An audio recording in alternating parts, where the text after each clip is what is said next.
Pansin nyo bang bumibigat ang daloy ng trapiko nitong mga nakarang araw, lalo na sa EDSA? Sa datos ng Metro Manila Development Authority o MMDA, hanggang nitong November 25, umalo sa mahigit 464,000 na sasakyan ang dumaraan sa EDSA kada araw.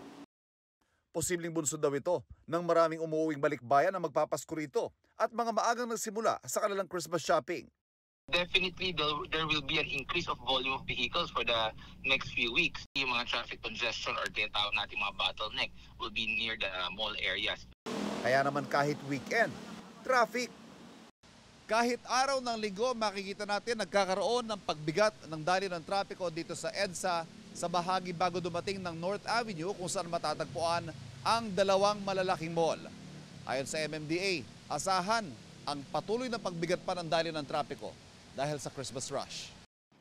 Ang mga traffic enforcer ng MMDA extended duty na rin. Simula noong November 18, alas 11 na ng umaga hanggang alas 11 ng gabi ang mall hours. Kung gusto ng malls na hanggang madaling araw sila bukas, mas mabuti pa ho yun. Ano ho ba ang layunin natin dito?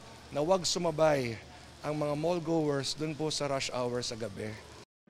Patuloy ang clearing operation sa mga LGU at MMDA sa Mabuhay Lane para walang sagabal sa alternatibong ruta ngayong mabigat ang volume sa EDSA. Pinatitiyak din ng Metro Manila Council na hindi maging sagabal sa daloy ng trapiko ang mga tiyangge. Panawagan nila sa mga motorista.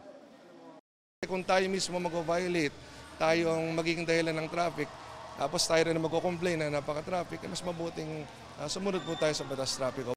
Paalala rin ng MMC lalo't sunod-sunod na ang mga Christmas party, huwag magmaneho ng nakainom.